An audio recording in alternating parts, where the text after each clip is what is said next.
Abusia for some activities in the Yama Ubibia Aquabana, Abusia Kennedy, a compreko Agyapong. Say research a hodwa APA and Montana HSA Aya no, and as I say, no will free Edikan Abusia Gapa or de Ama Dr. Mahmoud Bawumia Abusia enye asenketwa. Popular research pa Abusia etumi eba Montana Musa Dankwa research to me the bam Montana recent one or the buy na HSA Kennedy a compreko Agyapong.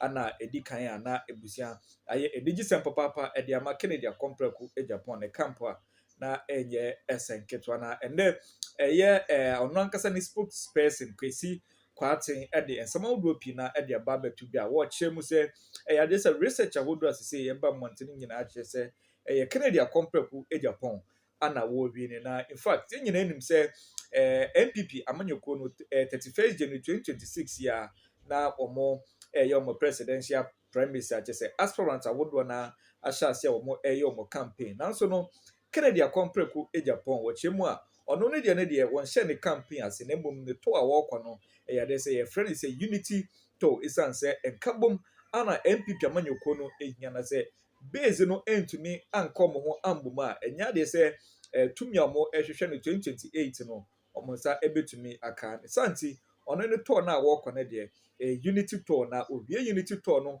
na afidi hu senkabuma bansana wache ne campaign no ase ne spokesperson kweti kwaten de ensamadopi na ene de to jebusia enye esenketo owie no akasa for Kennedy akompreku Agyapong ne plans wo illegal mine na ase galamsey a ekoso wo mine Ghana mu ebusia enye esenketo wotia ebe shoki papa eye ebusia enye esenketo yenko na yenti kwesi kwaten na ensamadodo wode etu bia ye ba dwemu bia no.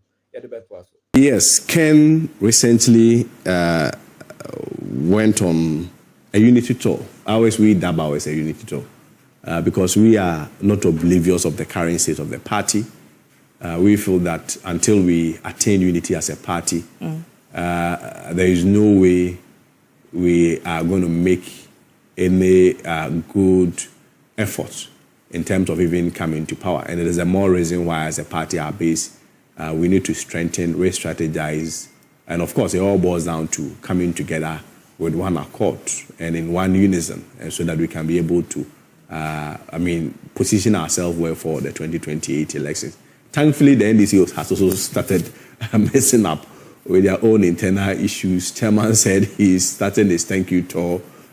Chief of Staff has also started his mad campaign through his weekend keep fit. So what are the concerns the delegates are raising? No, I'm coming there. The question is still valid. I'm coming there. I'm just laying a foundation. So we're running against. That's fine. Then let me quickly switch.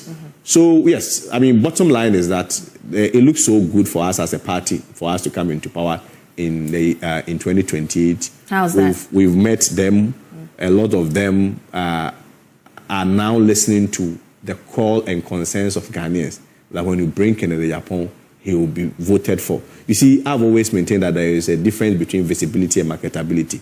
Somebody can be visible, yes, so that product will not be bought. In the case of Kennedy Agyapong, he is visible because of presence. He's always present, he's always advocating, he's always fighting for the grassroots.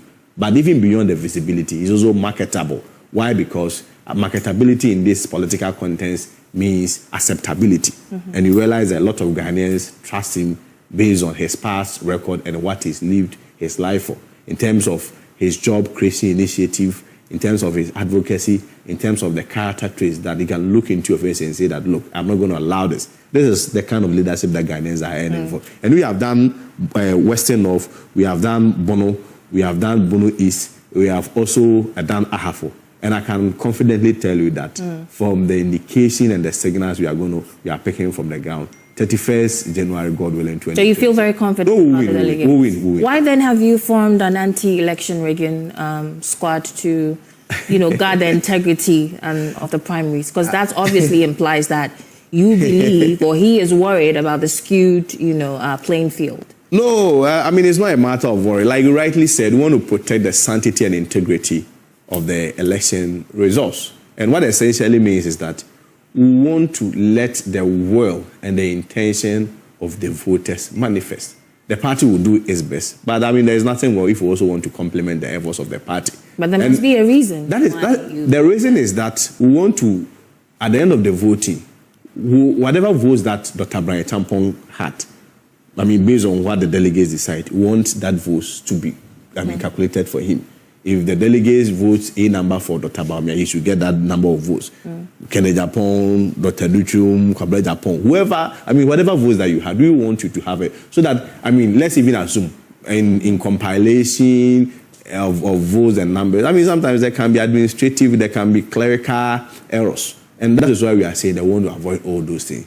We are going to ensure that there is sanity and integrity of the electoral process. It's not a way of necessarily being rebellious or thinking so of a negative or unfair process, but it's an assurance to the MPP delegates that their votes will be protected, and at the end of the day, their will be what will be manifested. So, it's just a way to protect the process. So, peradventure, the primaries happens and unfortunately it doesn't go to your candidates. What then happens? I'm not sure protecting vote integrity automatically means that your candidate must win. But I'm saying that I'm very confident. We conduct a lot of researches, we speak to them, we engage delegates, and we know where we are heading to.